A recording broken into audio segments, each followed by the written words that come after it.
Alors que les donneurs ont été présents au plus fort de la crise du coronavirus, aujourd'hui, les réserves de sang sont faibles.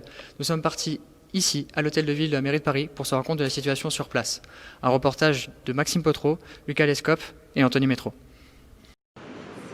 Sauver des vies avec un simple geste? Avec le don du sang, c'est possible. Pourtant, les donneurs sont trop peu nombreux. La porte-parole de l'établissement français du sang et médecin responsable de la collecte décrit cette situation critique. Je suis le docteur Michel Villemur et je travaille à l'établissement français du sang. Il faut savoir que pour répondre aux besoins des malades, il faut 10 000 dons par jour en France. Dans tous les territoires, dans tous les départements de France, on organise des collectes pour faire en mieux d'être au plus près des donneurs pour qu'on puisse les prélever plus facilement. Donc vous avez des sites fixes, mais vous avez aussi des lieux installés qu'on appelle collecte mobile, puisqu'aujourd'hui on est là, demain on n'est plus là. Et tout le monde se met en route pour prélever le maximum de donneurs. Surtout que les réserves de sang ont été des victimes collatérales de la crise du coronavirus, de par plusieurs facteurs. Premièrement, si on est malade du Covid-19, on n'a pas le droit de donner pendant 28 jours. Donc certaines personnes ont été éloignées du don du sang pour cette raison. Deuxièmement, au début du confinement, les donneurs ne savaient pas s'ils avaient le droit de sortir pour venir donner du sang. Puis on a passé le message que c'était autorisé, c'était pour aider les personnes vulnérables. Donc là, les donneurs sont revenus, ils avaient du temps. Et maintenant qu'ils reprennent une activité, on a une baisse des dons. Et c'est pour ça que nous faisons appel aux donneurs et aux nouveaux donneurs pour prendre le relais des plus anciens, pour répondre aux besoins des malades. Les collectes ont donc continué, mais avec un protocole sanitaire strict pour respecter les gestes barrières.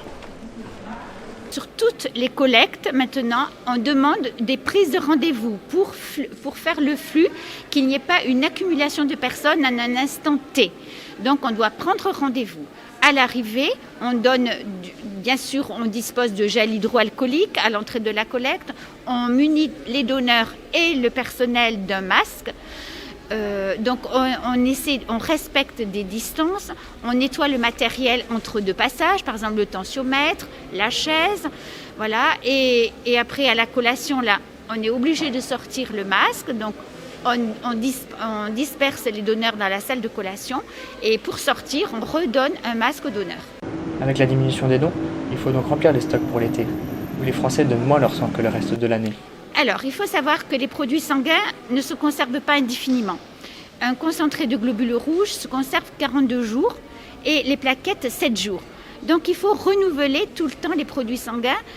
Et en plus, on en a besoin de 10 000 dons par jour, donc c'est assez énorme. Et donc, il faut donner une fois et puis il faut redonner aussi. Il faut donner tout au long de l'année. Mais l'important, c'est la période du mois de juin parce qu'on doit préparer la période d'été. Et ce mois de juin est encore plus spécial. Comme on a eu le confinement, on a une baisse des stocks là en ce moment. Et donc, il faut augmenter encore plus nos prélèvements que les autres années. Alors, pourquoi tous les Français en capacité de donner ne donnent pas leur sang? Pour la plupart, la peur de l'aiguille les réfracte au don. Voilà, parce qu'il y a beaucoup de gens, ils ont peur de donner. Pourquoi? Parce qu'ils ne connaissent pas déjà. Beaucoup de gens ont peur surtout des piqûres. Ce qu'il faut savoir, le don, ce qu'on appelle le don au sang total, ça dure que... Le prélèvement dure 5 minutes. 5 minutes, l'infirmière va piquer avec une aiguille. Généralement, ces gens-là sont habitués à piquer, donc il ne faut pas avoir peur de venir quand on ne connaît pas. Le mieux, c'est de se faire accompagner de quelqu'un qui est déjà donneur. Donc c'est quand même plus simple. Si comme pour moi, il a des appréhensions sur la douleur, je tiens à dire que ça fait vraiment pas mal. Et pour les motiver un peu, je dirais que pensez vraiment que ça sauve des vies, ça peut être des membres de votre famille et c'est très important.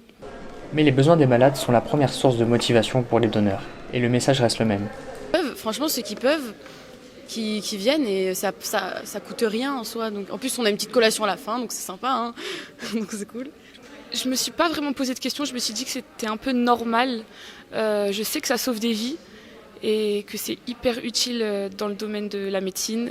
Donc j'ai pas hésité et même avec quelques appréhensions, j'ai pas hésité, j'ai été donner mon sang. En tant que donneur, faut donner, voilà. Surtout pour les malades, parce que dans sa vie, on aura peut-être un jour besoin. Voilà. Beaucoup de gens sont sensibilisés par rapport aux dons. C'est surtout des gens qui ont eu besoin eux-mêmes ou surtout leur famille. Et maintenant, comment savoir si vous aussi, vous pouvez donner votre sang? Voici les conditions expliquées par le médecin, établies par l'EFS. D'abord, il faut être en bonne santé. Voilà, c'est-à-dire éviter de prendre des médicaments déjà. Il faut avoir entre 18 et 70 ans, la veille des 71 ans. Et il faut peser minimum 50 kilos. Ça, c'est les principales conditions. On peut aller sur le site Don du sang, où il y a un petit questionnaire pour vérifier l'éligibilité. Parce que parfois, vous avez pris des vacances, enfin c'est plus difficile en ce moment de sortir de France, mais parfois, si vous faites un voyage à l'extérieur de la France, on ne pourra pas vous prélever pendant 4 mois. Alors que maintenant vous avez vu à quoi ressemble une collecte de sang, il ne vous reste plus qu'à prendre rendez-vous sur le site de l'établissement français du sang pour vous aussi aller donner votre sang. Quant à nous, on se retrouve dans un prochain reportage sur Face Info.